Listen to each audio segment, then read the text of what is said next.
스웨덴의 여류 작가로 1909년에 여자 최초로 노벨 문학상을 받은 셀마 라게르레프라고 하는 여자분이 쓴 진홍 가슴새 이야기라고 하는 동화가 있습니다. 진홍 가슴새. 하나님이 세상을 창조하실 때 어느 날 저녁에 깊이 생각하시다가 새 한 마리, 작은 새 한 마리를 만드셨습니다. 온통 털빛이 이 잿빛으로 덮인 그러한 새였습니다. 그리고는 말씀하시기를, 얘야, 내 이름은 진홍 가슴새란다. 이 새가 자기를 눌러보니까 자기는 온통 다 잿빛으로만 되어 있지 진홍색이 하나도 없는 거예요.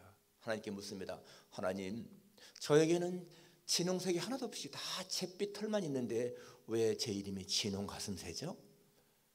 그때 하나님 말씀하시기를, 네가 참다운 사랑을 베풀 수 있게 될 때에 그 이름에 합당한 깃털을 가지게 될 것이다 라고 했습니다. 참다운 사랑을 베풀 때에 그 이름에 합당한 깃털이 된다. 그래서 오랜 세월이 흘렀습니다. 어느 날 이 예루살렘 성문이 열리면서 많은 사람들이 몰려서 바로 이 진홍 가슴새가 사는 그 둥지가 있는 곳으로 사람들이 올라왔습니다. 사람들은 거기에다가 십자가 3개를 세우고는 사람들을 거기다 매달았어요. 가운데 달린 그 사람의 머리에는 가시관이 씌어 있었습니다.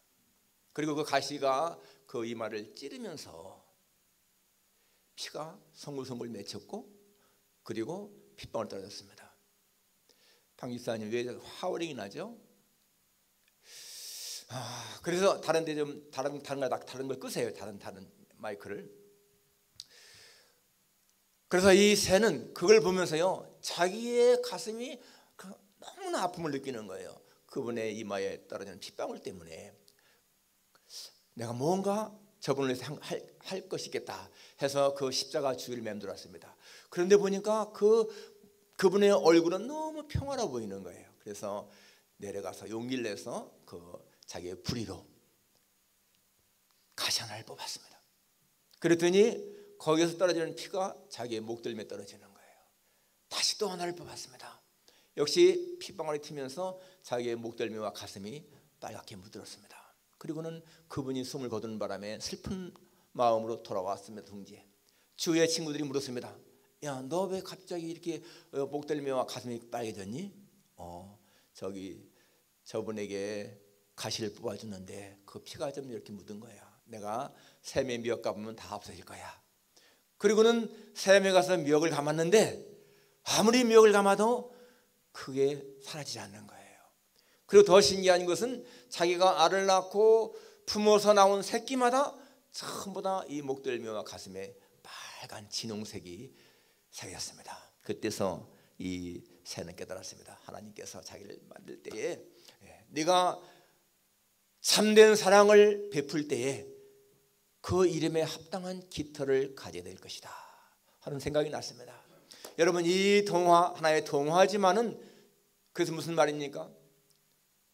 진짜 사랑, 참다운 사랑이라고 하는 것은 다른 사람의 아픔을 같이 느끼고 그 사람을 위해 뭔가 하는 거라는 얘기예요.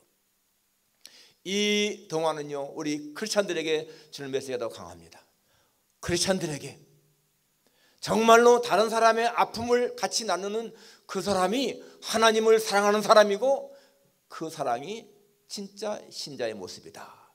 그리고 그러한 사랑이 있어야 교회의 일꾼으로 일할 수가 있다는 것입니다.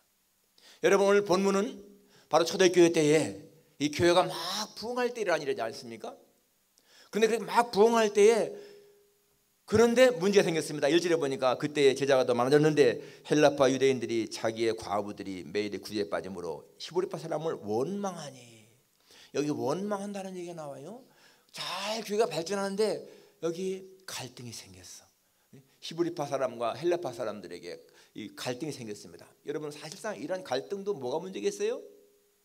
사랑의 결핍인 거야. 사랑의 결핍.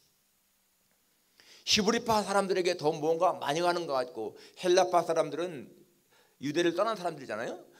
그러니까 거기에 대해서 갈등이 생겼습니다. 이거에 대해서 사도들이 해결책을 딱 제시하지 않습니까?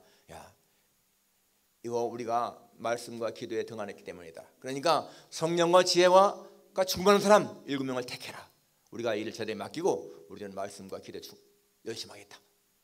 그러니까 어떻습니까? 7절에 보니까 하나님의 말씀이 점점 왕성하여 예루살렘에 있는 제자 수가 힘이 더 많아지고 허다한 세상의 무리도 이도에 복종하니라. 문제가 해결된 거예요. 이렇게 교회의 일꾼을 잘 뽑아서 일을 분담하니까 문제가 해결되었다. 그리고는 그 교회가 더 힘있게 부흥해 나갔다. 굉장히 귀한 말씀이잖아요. 자, 우리가 생각할 수 있는 것 첫 번째, 여러분 교회의 좋은 일꾼은 어떤 사람들이 했습니까? 오늘 3절에 보니까 형제들아 너희 가운데서 성령과 지혜가 충만하여 칭찬받는 사람 7을 택하라. 성령과 지혜 충만, 사람들에게 칭찬받는 사람, 이게 좋은 일꾼이 되는 하나의 조건인 것을 볼지 않습니까? 여러분 술 취한 사람을 보면서 너 술 취했니? 라고 물어볼 필요가 없죠. 그 사람 얼굴만 보아도, 눈동자만 보아도, 걸음걸이만 보아도, 말투만 보아도 아, 이 사람 술 취했구나 금방 합니다. 왜? 술이 그 사람을 지배하기 때문에 술 취하게 되면은 그냥 말도 얻어내게 되고 걸음걸이도 삐뚤빠뚤하게 되고 뭐 그냥 주저러지리 헛소리도 하고 막 그러지 않습니까? 예, 마찬가지입니다. 성령 충만한 사람, 당연히 성령 충만해 물어볼 필요가 없다는 얘기. 그 사람의 말씨에서, 그 사람의 태도에서, 그 사람의 얼굴에서, 그 사람의 삶에서 우리는 성령 충만한 사람을 알 수가 있습니다. 기쁨이 충만하고 평안함이 있고 겸손함이 있고요. 다른 사람을 사랑하고 도우려고 하는 그런 모습이 이 성령 충만한 사람인 것을 볼 수가 있습니다. 왜냐하면 그 사람들은 성령의 인도받으니까. 술 취한 사람들은 술에 지배받잖아요. 성경이 뭐라고 합니까? 술 취하지 말라. 이는 방탕한 것이니 오직 성령의 충만을 받으라 하지 않습니까? 예수님은 제 아들 부활하신 후에 제자들에게 오셔서 숨을 내쉬면서 어떻게 했어요? 성령을 받아라. 성령을 받아라. 너희가 네 죄든지 사하면 사하질 것이요 네 죄든지 그대로 되면 그대로 있으리라 라고 했습니다. 그리고 승천하시기 직전에 또 어떻게 했습니까? 제자들에게 오셔서 오직 성령이 너에게 임하시면 너희가 권능을 받고 예루살렘과 온 유대와 사마리아와 땅 끝까지 이르러 내 증인이 되리라. 성령을 받아야 예수님의 증인된다 그 말씀이에요. 성령을 받아야 권능을 받는다.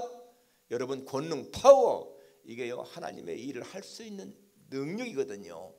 그렇기 때문에 성령 받아야 한다라는 것입니다. 성령 충만한 자, 그리고 지혜 충만한 자.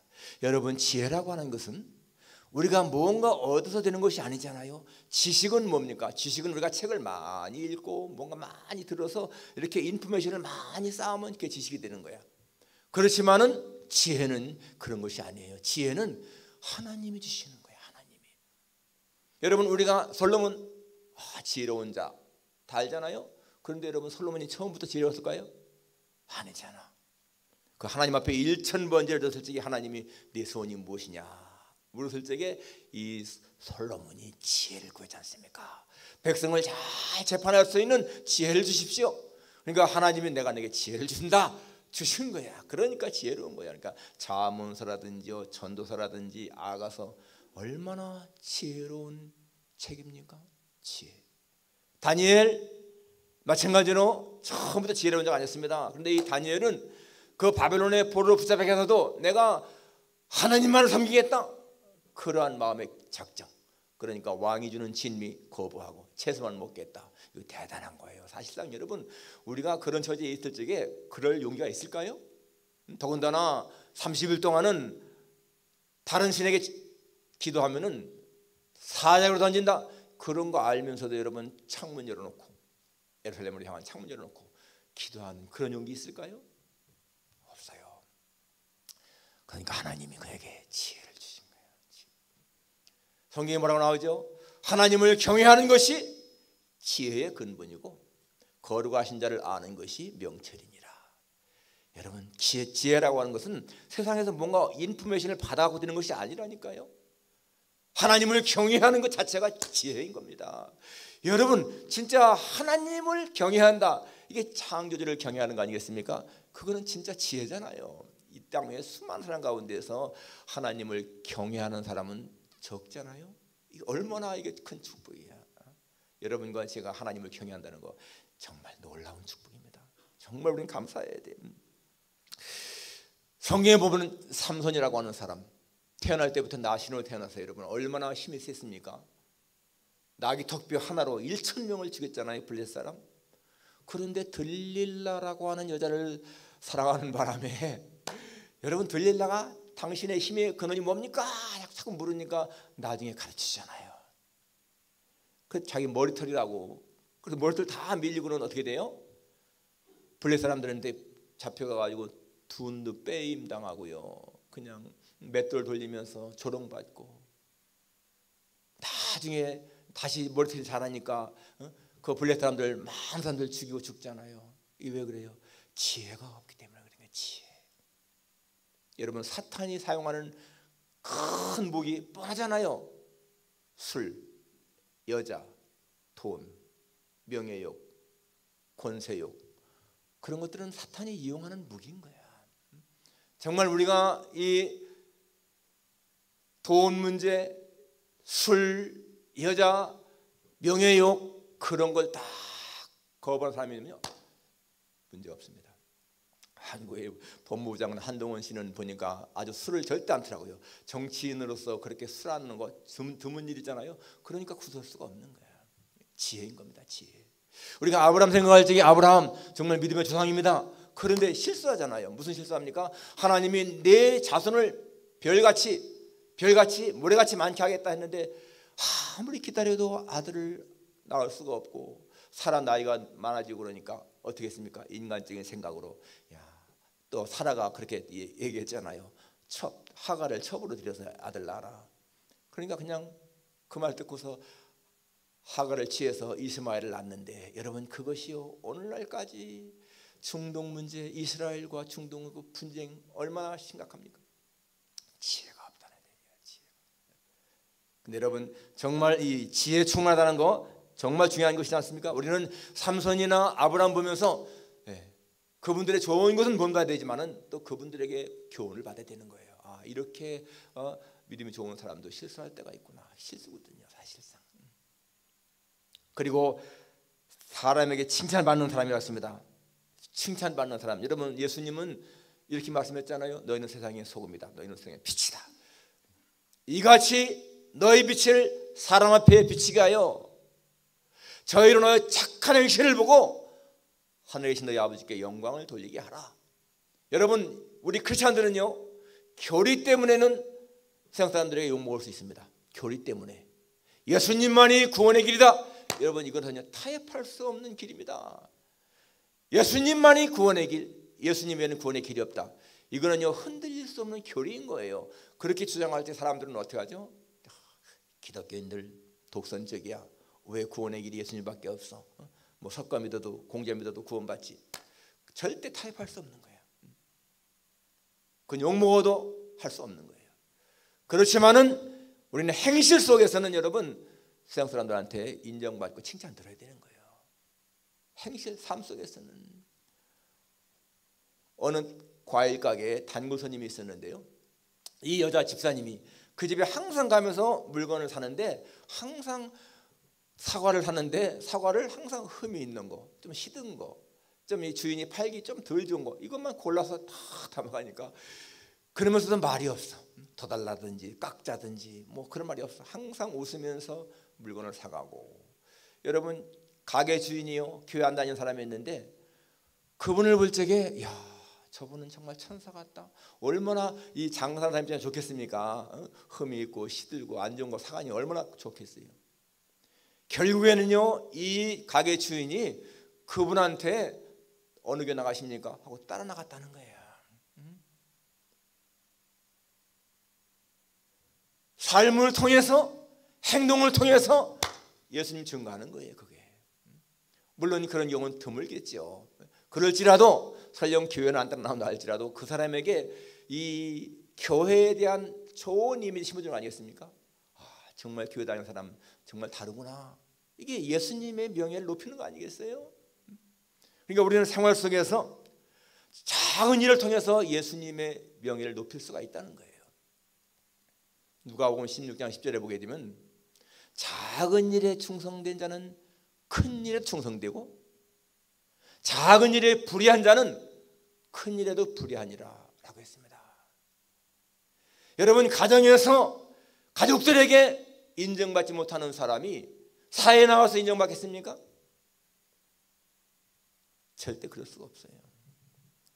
눈가림으로 잠깐은 사람들한테 호응받을 수 있지만은 다 드러나게 되어 있어요.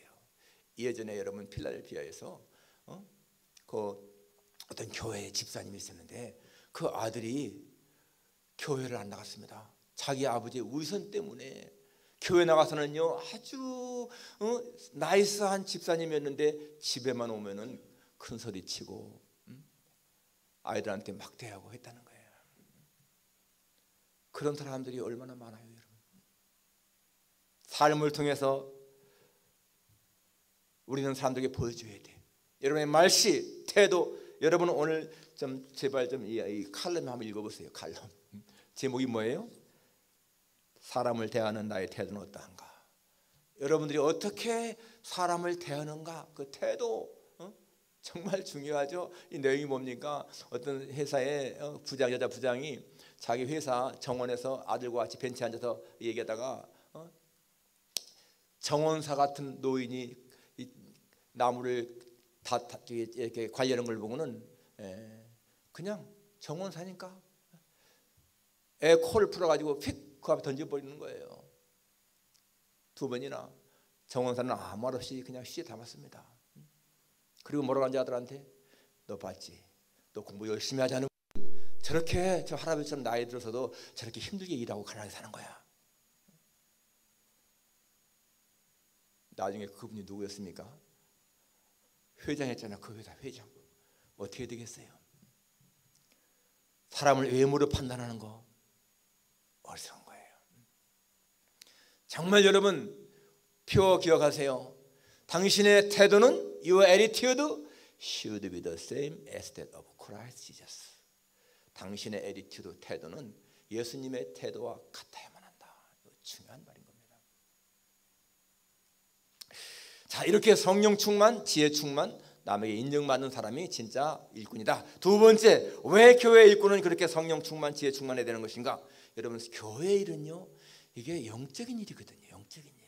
그렇기 때문에 성령 충만, 지혜 충만하지 않으면 안 되는 거예요. 여기 지금 여러분 1절에 히브리 사람을 원망하니, 이 원망했다고 하는 말, 이게 사소한 것 같지만은 여러분, 사탄이요 가정을 파괴하고 교회를 파괴하고 개인을 파괴할 때에 쓰는 첫게 욕을 하니까요. 원망, 불평. 여러분 오늘 금주 주간 성경 읽기 한번 보세요. 제일 밑에 금주 명언이 뭐가 나와 있죠? 사탄이 어른이나 아이에게 공통적으로 빌려주는 것 하나가 있다. 그것이 불평이다. 여러분 이 성경 읽기 하시는 분들 매주 금주 명언 하나 읽는 것만도 굉장히 큰 수확입니다. 여러분 1년이 되면요 50개 이상을 읽잖아요. 그 말씀들이 얼마나 좋은 말씀들인데, 이 사탄이 어른이나 아이한테 빌려주는 한 가지 공통점이 불평이라는 거예요. 보세요 여러분, 왜 가정이 깨져갑니까? 왜 사람들이 이혼하죠? 다 서로에 대한 불평, 원망이 시작하는 거예요. 교회의 분쟁 마찬가지입니다. 전부 다가 사소한 불평과 원망에서 시작하는 거예요. 여기 지금 이 히브리 사람을 원망하니라고 하는 거, 이게 사소한 것 같지만은 초대교회 때에 교회에 침투해 들어오는 사단의 공격인 거예요. 그것을 지금 사도들이 다 깨닫고, 야 이거 말씀과 기도가 소홀했기 때문에 그렇다 알잖아요. 그러니까 7명을 택해서 그들한테 이 구제하는 일 맡기고 우리는 일에 전념하겠다, 이렇게 하지 않습니까? 그렇게 하고 나니까 여러분 그 일이 딱 되고 나니까 17절 중요한 겁니다. 하나님의 말씀이 점점 왕성하여 예루살렘에 있는 제자의 수가 심히 많아지고 허다한 제사장님들도 이르되 복종하니라. 여러분 하나님의 말씀이 왕성해지고요, 믿는 사람이 더 많아지고 제사장까지 복종했다. 이게 뭡니까? 침투해오는 사탄의 공격을 딱 차단해버린 거예요. 원망, 불평. 그래서 여러분 가정에서요, 정말 부부간에 사소하게 시작되는 이 불평, 원망, 이게요 나중에는 크게 되는 거예요. 산불을 조그만 성냥개비 하나가 시작한 겁니다. 그게 바로 불평, 원망이라니까요. 그러니까 여러분 불평이나 원망이 생길 때 사탄이 나를 도구로 쓰려고 이용하는구나 딱 깨달아야 돼. 절대 원망, 불평이 있으면 안 되는 거예요. 성경의 보험사에 감사하라고 이 말씀은요, 감사하는 사람한테 이 불평, 원망이 생기잖아. 감사하는 사람한테. 오래전에 필라델피아에서 여러분 목사님이 그 영주권 사기다가 연방법원에 연방 검찰한테 걸려가지고서 감옥 살았잖아요. 그리고 뉴욕에 어떤 교회 역시 마찬가지로 이 영주권 사기로다가 신문에 크게 났고 뭐 교회 싸우는 얘기도 많이 났습니까? 여러분 이러한 것들이요 그냥 사소한 것이 아니라는 얘기야. 그러한 교회의 나쁜 소문, 또 그렇게 나쁘게 걸리는 이 모든 것들 배후에는요 사탄이 있습니다.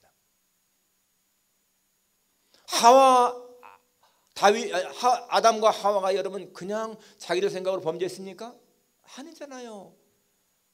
하와 배후에서 조종하는 사단이지 않습니까?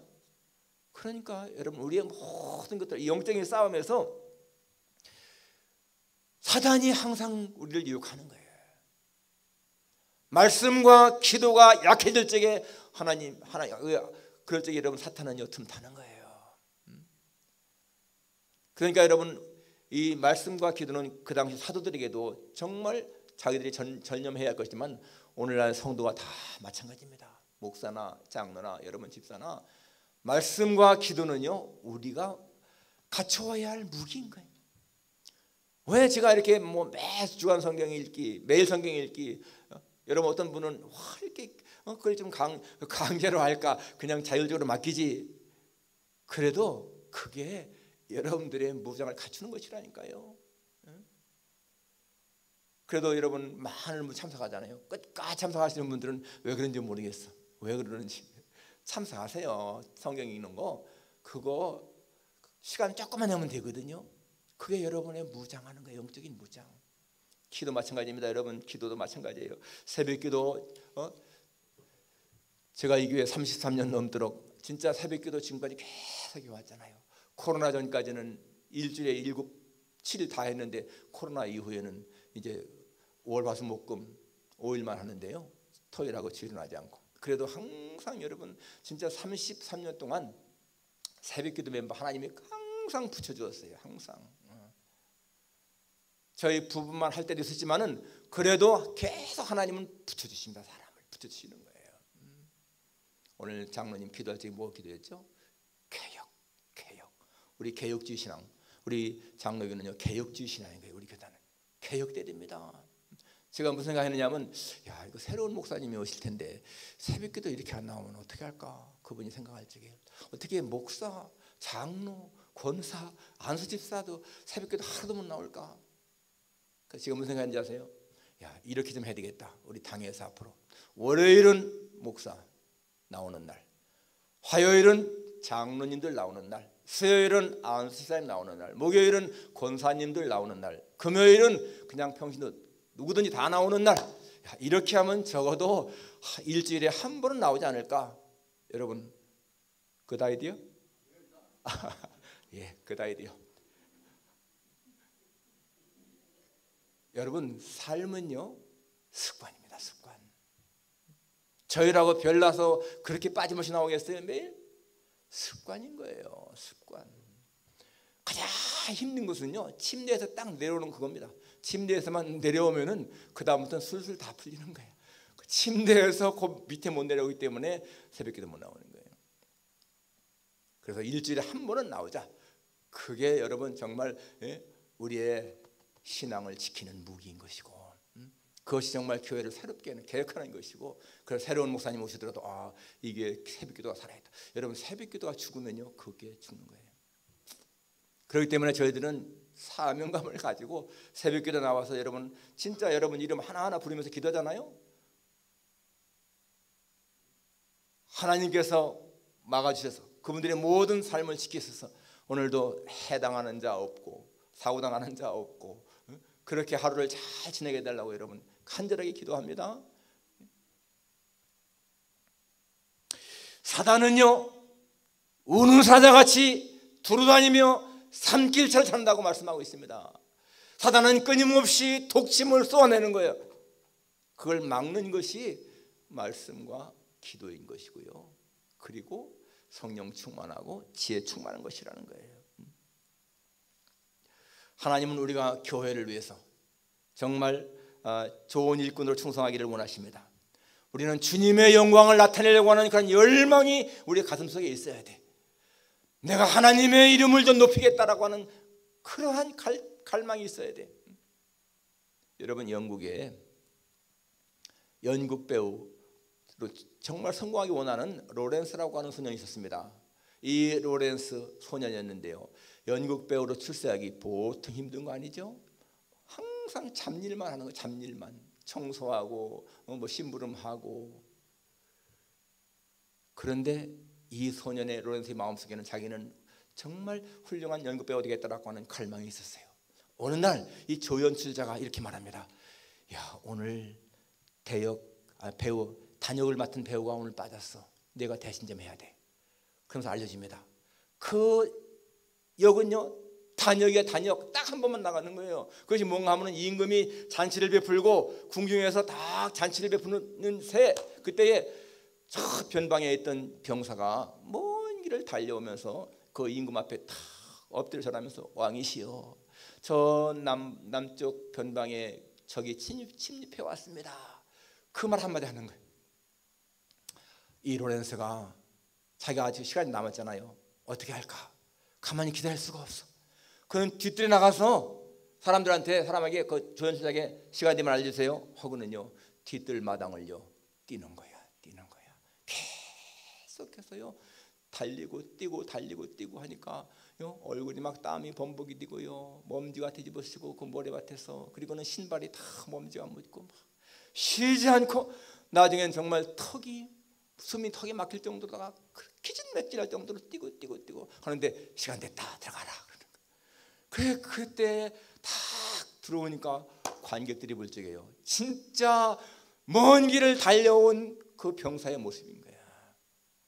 관객들이요 그 사람의 연기에 너무 감동받고 환호했습니다. 그때부터요 이 로렌스의 길이 열리기 시작한 거야.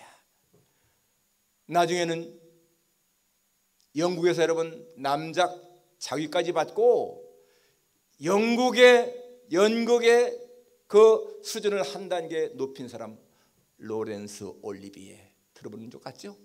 로렌스라고 할지는 잘 모르지만 로렌스 올리비에 하니까 좀 들어본 거지 않습니까? 그러한 열정이 있다는 거예요. 열정. 우리가 하나님의 교회에서 일할 적에도 여러분 그러한 열정이 필요합니다.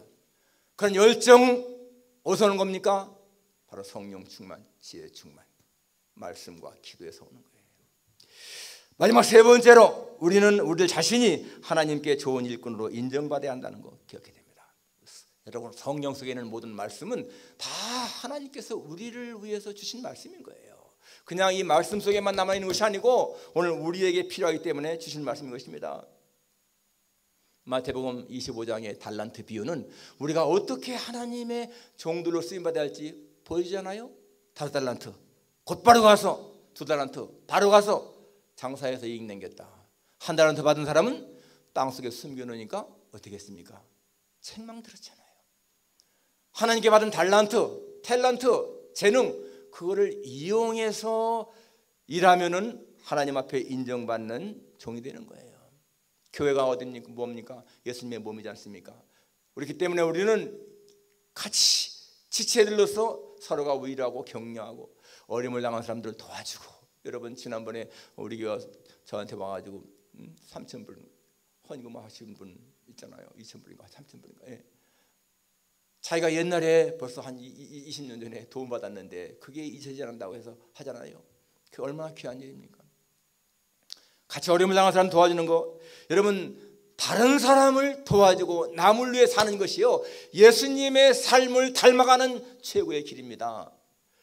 예수님의 삶은 전적으로 다른 사람을 위한 거였어. 가난한 사람, 병든 자, 소외된 사람, 외로운 사람들 친구가 되어주고 우리 같이 죄로 죽을 인생들을 위해서 피 흘려 죽으신 것, 그게 예수님의 삶이잖아요. 다른 사람을 위해 사는 것. 예수님 말씀했습니다. 여기 있는 내 형제 중에 지극히 작은 죄가 한 것이 내가 한 것이다. 여러분 우리가 예수님에게 선을 행할 수 있는 기회가 많다니까요. 어떻게? 가장 작은 자 하나에게 한 것이 예수님에게 한 것이라고 했으니까. 줄인 자에게 음식을 주고 목마른 자에게 물을 주고 나그네 접대하고 병든 자 돌아보고, 이게 전부 다가 예수님을 위한 것이라니까요. 1996년도는요 저희 교회 1대 목사님이신 이인재 목사님이 90회 생신을 맞이하는 해였습니다. 1996년. 그분이 1906년생이시거든요. 그분은 어떤 분이십니까? 일제시대에 신사참배 반대하시다가 5년 7개월 동안을 감옥에 사시다가 해방되면서 풀려나신 분이잖아요. 너무 깨끗하고 순수하시고 우리 기억하시는 분들 많이 있겠는데, 여기에 저는 그분이 우리 세안교회 1대 목사님이셨고 제가 그분을 모시고 몇 년 이렇게 했던 것이 너무너무나 좋은 추억입니다. 그런데 그분이 이제 딱 90세를 맞이하니까 이거 90세 생신잔치를 우리가 해줬으면 된다. 그런데 돈이 부족하잖아요. 돈이 없잖아요. 그래서 생각만 하고 있었어요. 그런데 어느 날 갑자기 한국에 있는 제가 아는 전사님, 저보다 나이가 많으신 전사님이요, 한 9살 많은데, 그분이 전화가 와서, 사모님 전화가 왔어. 목사님, 제가 지금 은행 가는 길인데 내가 목사님한테 첨부를 보내야 돼요. 이거 하나님이 명령하신 거예요. 그러니까 구제번호 좀 알려주세요. 제가 아이고 사모님 무슨 말씀이세요? 지금은요 우리 돈도 그렇게 필요하지 않고요. 그냥 저희도 괜찮고 교회도 괜찮아요. 사모님도 어려운데 쓰세요. 왜냐하면 그때 그 아이 둘이가 다 대학 졸업하냐.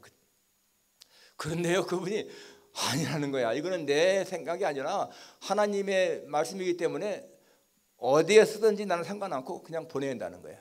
그러면서 빨리 구제번호 알려달라고. 그래서 진짜 구제번호 알려줬잖아요. 그러니까 거기에 1,000불이 딱 입금이 됐어. 96년도.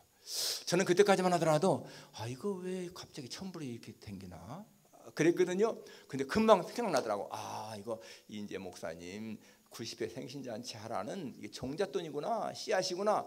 그 말이 생각이 딱 들어가니까 너무너무 마음이 기뻐가지고 교회에 광고하고, 그리고는 야 우리 목사님 생신잔치 해드리자.